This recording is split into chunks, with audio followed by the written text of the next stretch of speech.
Ah, well, greetings from the big giant head, I guess. I don't know. Here we go now. Let me see. Let me turn on the light here. It's like 5 o'clock in the morning. Here we go now. Let me see here. We turn on the light. There we go. 5 o'clock in the morning. That's about the time it is. There we go. Yeah, it's 5:13. 5:13 a.m. And it is Saturday, March the 1st, in the year of our Lord, 2025. I wonder if we'll see 2026. Stay tuned. We'll find out, and eventually we'll find out. Anyway, I'm going to start up the patented Rocky Cam here, the patented Camp Crazy Rocky Cam. There he is, asleep on his fish. He uses his fish as a pillow. He's pretty cute. Yeah, he's pretty cute. Anyway, I'm going to make an observation here. It's something that I've noticed, and it's something that I've noticed about the far left, or the woke crowd, as I tend to call them. What I've noticed is that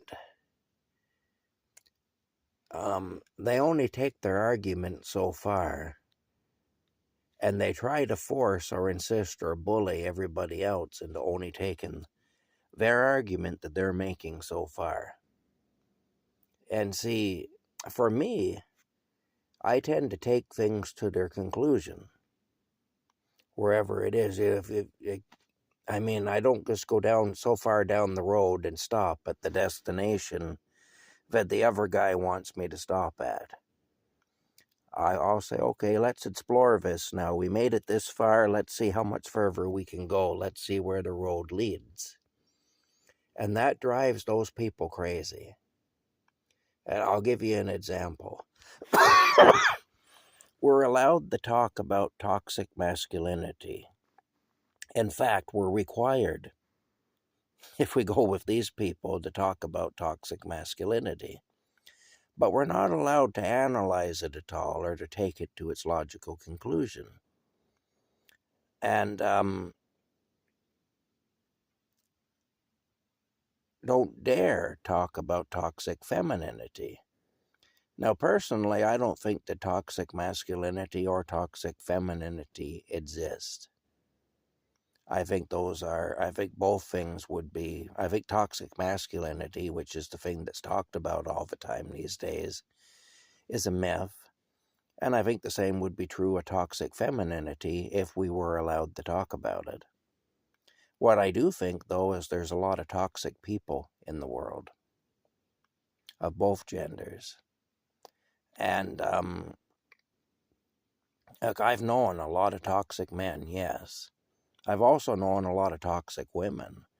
In fact, if I'm honest about it, I would have to say that the majority of the toxic people I've known have been women. But that's a forbidden statement that I just made there. In this society, that's a forbidden statement, but yet that's been my personal experience. But, and also it isn't really men and women that they're talking about. They're talking about masculinity and femininity. I mean, I've known women who had a kind of a masculine way about them, and I've known men who were effeminate, too. But the funny thing is, of the toxic men that I've known, quite a few of them were actually more leaning towards femininity than masculinity. So if we were to go solely by my personal experience, then femininity is more toxic than masculinity. Although, like I say, I don't think either one is toxic. I think that what we have is toxic people, some of whom happen to be men and some of whom happen to be women. But, I mean, again, that's following that road to its logical destination, which, with the far left, with the woke crowd, you're not allowed to do. And they even try to pass laws forbidding you to do it, where you'd be put into jail if you do that. And I mean, that tells me that they're threatened by that. That, see, they only want anybody to think as far as they need to think to support whatever idea they are trying to promote. But don't think any further than that, because that's dangerous. You see, we can't do that. That's dangerous. It's like, I'll tell you, there are certain traits that can be attributed to feminine people and certain traits that can be attributed to masculine people. But masculinity and femininity, neither one is toxic in itself. But like I say, you get toxic individuals, some of whom are feminine and some of whom are masculine. And depending on whether a person is a masculine person or a feminine person, things manifest themselves differently. And I'll give you an example. I used to do custodial work a long time ago, like decades ago. I did custodial work. And I made an observation back then that these days making this observation will probably get me into trouble. Probably people will be mad at me, but I'm going to make it anyway. And that observation was, now bear in mind, I had access to both ladies' restrooms and men's restrooms. The idea that women are clean by nature, I came to the conclusion that that's a myth. If you had seen some of the dirty, nasty, filthy stuff I had to deal with cleaning ladies' washrooms, you'd understand where I'm coming from. I came to the conclusion that, in general, women are not that clean in their personal habits and so on. They're just not that clean. Now, I will say, though, that from cleaning men's rooms, I came to the conclusion that men are actually cleaner than women in their personal habits. But men are more destructive. You see a lot more vandalism in a men's room than you do in a ladies' room. I'd be cleaning a ladies' room in the late 1980s, and the original soap dispenser and paper towel dispenser would be on the wall that were put there in 1947 when the place was built, or whatever. I would see that. Yet in the men's room, they had already changed all of that stuff a dozen times because men ripped them off the walls. And even in my life outside of my job, I noticed whenever you saw anybody kicking the glass out of a telephone booth or something, or or laying into a parked car and damaging it, 9 times out of 10 it was a man. In fact, the only time I ever saw a woman attack a car would be if it was her boyfriend's car and she was in some rage over something he had done, and sometimes they'll attack a guy's car. And I have seen that. And women can be pretty destructive if they decide to be, but it seems that they're far less likely to decide to be. That's all. A man will tear apart a thing or tear a thing down or smash a thing all up as a recreational activity. A woman will do it as an act of revenge. Like, I can't beat the guy in a fist fight, so I'm not going to attack him, but I can do a number on his car. So the car kind of acts as a substitute for the person they're mad at.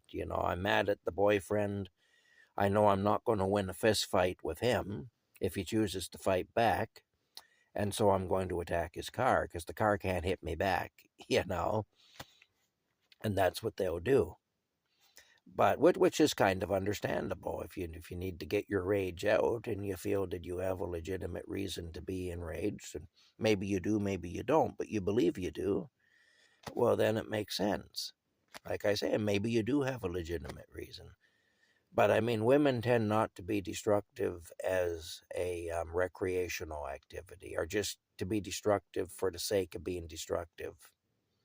A woman generally isn't going to smash something just for the sake of smashing something, but a man will, you know.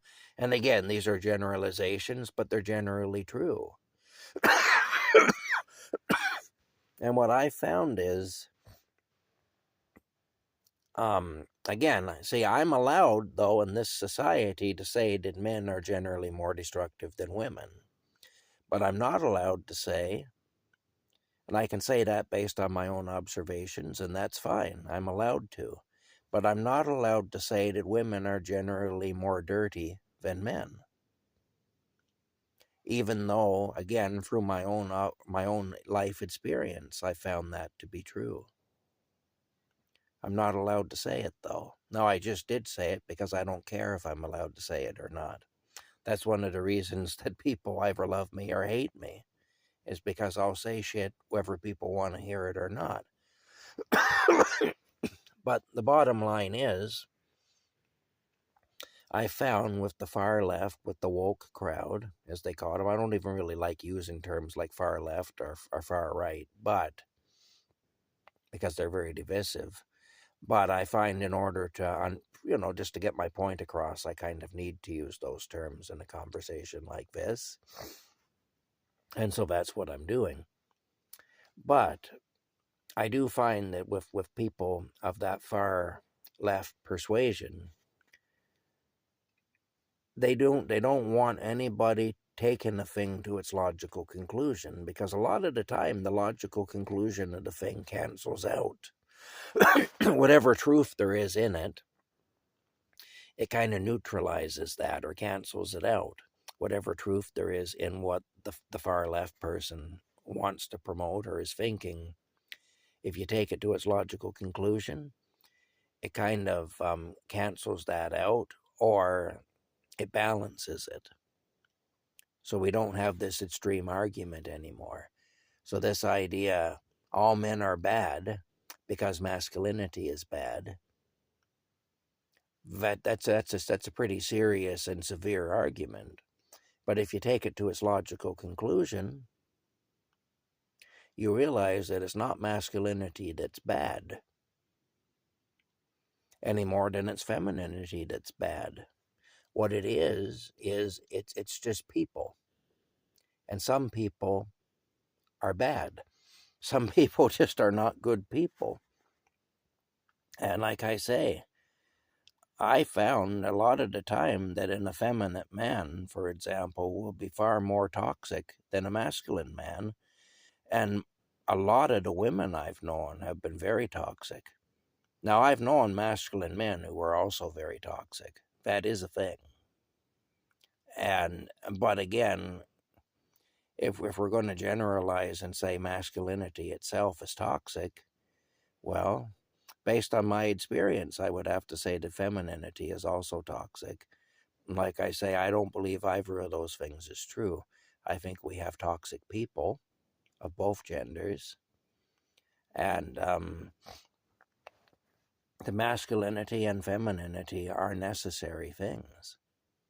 The world needs femininity, and it also needs masculinity. And if you try to destroy one or the other, you get a bad result. And in fact, this push to destroy masculinity, the world isn't getting any better while we destroy masculinity. We practically outlawed masculinity in Canada. It's just assumed that if you're a masculine man, you're dangerous, and that you're a threat to everybody, that you're just a dangerous predator and a threat to everyone. And yet, conditions here are not improving. If anything, they're getting worse. But that's what happens when you put a thing into a state of unbalance. Years ago, back when most of the cars were rear-wheel drive, I remember a car that had a long hood and a short trunk never handled very well in the wintertime. They tended to fishtail and stuff like that. And the reason was because the weight wasn't balanced properly. The weight of the vehicle was mostly concentrated over the front wheels with the engine. And there was hardly any ass end to the thing. And when you'd see cars like that, like a Ford Thunderbird was like that. A Ford Thunderbird had a hood a mile long, and it had a very short trunk.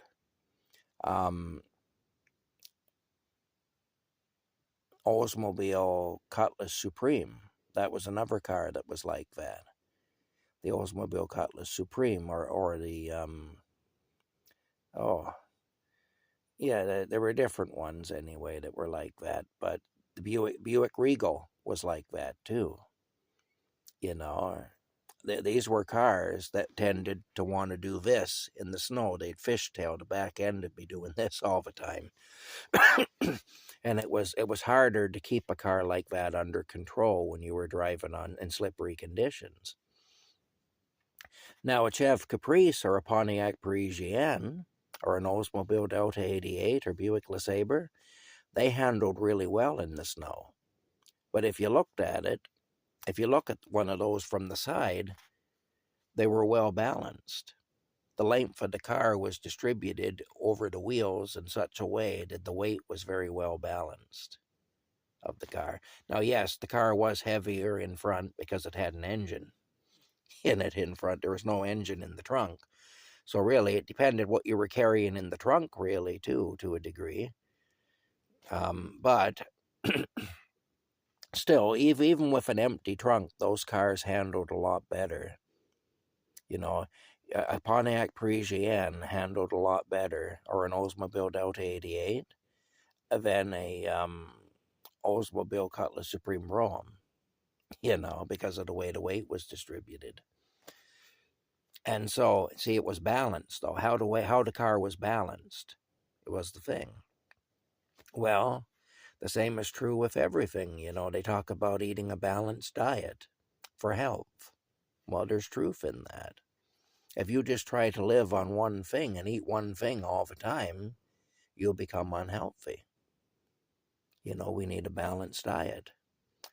If you have anything, like same with the balance of your opinions, which I find that the people on the left tend to be very severe in the way they balance their opinions. And so we can only go so far. We can only talk about this to the point where it supports my opinion. As soon as we stray into territory outside of that, that's dangerous, and we can't do that. This is the thing. So we can't have a balanced conversation. We can't have a balanced opinion. We can't follow the road to its ultimate destination, which we need to do in order to come up with in order to have any logical thought. We have to do that in order to come up with a logical conclusion. We got to follow this thing and see where it actually leads. And so, again, there are certain attributes of men and there are certain attributes of women, and some of those attributes are good and some of them aren't. But femininity and masculinity are both necessary. And of course, if you believe in God like I do, then you got to acknowledge that God created it all. God created femininity and masculinity. The story of creation is in large part a story of God creating femininity and masculinity. So, if, both are necessary in the eyes of God, who are we to contradict God on these matters, or on any matter for that matter?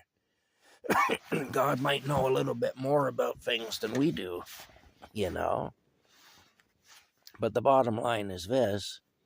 I have noticed, or I'll get back to my original point now, that the people in that group, the far left, the woke or whatever, they tend to be very much, we can only take this conversation so far.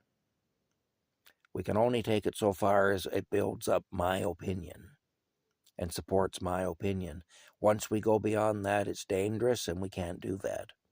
This is what they're, and so they try then to force you not to talk about it beyond supporting whatever their idea is. Whatever I think, we can talk about it and support that. But as soon as we start looking at it in a balanced way and saying, okay, here's the points that support your point of view, and here's the points that don't support your point of view, as soon as we do that, well, that's dangerous. We can't be allowed to do that. We can't have that. We'll pass a law forbidding that. If you do that on social media, we'll deplatform you, and whatever. That this is the idea. So, anyway, right now, the whole society is living in a state of unbalance. And that's why we're fishtailing all over the road, and we're getting sick from a steady diet of one thing all the time, and so on, because it's unbalanced, The society itself has become unbalanced. Anyway, bottom line is this. We need balance in all things. Doesn't matter what it is. Those on the far left, as they say, they say far left or whatever, they're entitled to their opinions and their ideas, but they're not entitled to stifle free speech. And the fact that they want to do that makes me wonder how much faith they have in their own opinions and their own ideas. Because if your conclusion is correct, it'll stand up. So if you've come to the conclusion that masculinity is toxic, then that conclusion will stand up no matter how far a guy like me tries to go down that road and see where it really leads. Because where it'll lead is to where you have come to the conclusion it leads, which is that masculinity is toxic. That's where it will lead. It'll lead right to that place. So if a guy like me follows that road, I'll end up coming to the same conclusion you've come to. But yet that's not what happens. A guy like me follows that same road, and I come to the conclusion, okay, masculinity itself is not toxic, but there are toxic people, and those people come in both genders. And neither is femininity toxic, but again, it's toxic people, and they come in both genders. I've known toxic men and toxic women. And like I say, I've actually known more toxic women than I have toxic men, if I'm honest about it. So in my world, in my personal experience, a woman is more likely to be toxic than a man. But that doesn't mean a man can't be toxic. And either one is dangerous. If you're dealing with a toxic person, whether they're male or female, they're dangerous. Although they tend to be dangerous in different ways. A toxic man is dangerous in the sense that he'd be liable to physically go after you. If he's in a position of authority, he's liable to use his position against you in an arbitrary and unfair way, and so on. A toxic woman is dangerous in the sense that she'll be more liable to stab you in the back, figuratively. She'll be more likely to gossip about you, to spread false rumors about you, to destroy your reputation, if she can, and just to backstab you. Well, both things are not good. None of that is good. And that's what I've noticed. But masculinity and femininity are not in themselves toxic, and in fact, they're both necessary. In their proper forms, both are actually good. But of course, like everything else in this fallen world, stuff gets warped, and stuff gets twisted, and stuff gets that it is no longer in its original form as intended by God. And so, God never intended us to be violent. God never intended us to be destructive. God never intended us to be backstabbers and gossips. God never intended us to abuse authority that has been given to us over others, and so on. In fact, if you look at the Bible, gossip is condemned in the Bible, as is violence for its own sake condemned.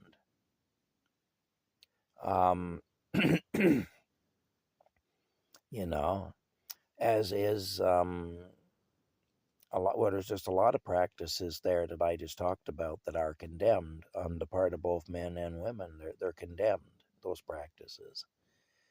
And so, gossiping, being violent just for the sake of being violent, abusing your authority if you have any. Jesus told the tax collector, take only the portion which is yours. In other words, don't abuse people. Don't use your position to rob people. Take only what you are supposed to take. Don't go overboard and take everything the other guy has.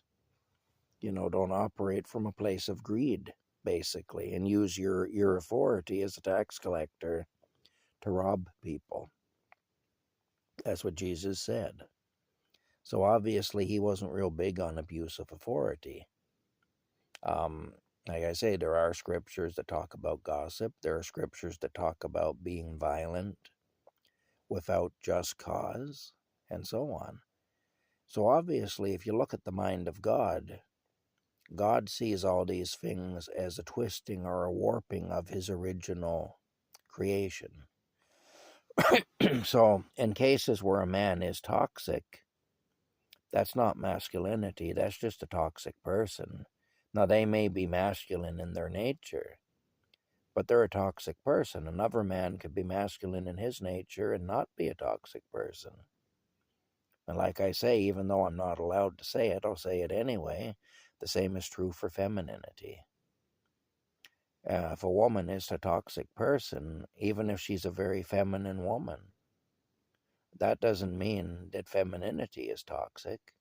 It just means that that individual is a toxic person. And like I say, I've known lots that were toxic, both men and women. The majority, actually, in my personal experience, have been women. And like I say, that's just my personal experience. We all have our own experiences. There may be people listening who would say, well, in my case, the majority of the people I've known who were toxic were men. And that can be just as legitimate a thing, because it's personal experience, and not my personal experience may very well not be the same as your personal experience. However, again, those are toxic people who just happen to be whatever. And it's funny, too, how the far left people will use this idea to discriminate against men. Well, masculinity is toxic, therefore men are bad. So we can discriminate against them. When it's actually a fallacy. It's like I say, it's a toxic person. It's not masculinity itself that's toxic. But anyway, yet if you did that, if you took a stereotype of a different race, like if you said that all people of a certain race are a certain way, and therefore we may discriminate against them, they'd be the first to condemn you for that. So I see a lot of this stuff. I see a lot of contradiction, and I see a lot of unwillingness to take a thing to its conclusion. No, we're only going to go as far as we need to prove that I'm right. We're not going to go any further, because if we explore it any further, that's dangerous.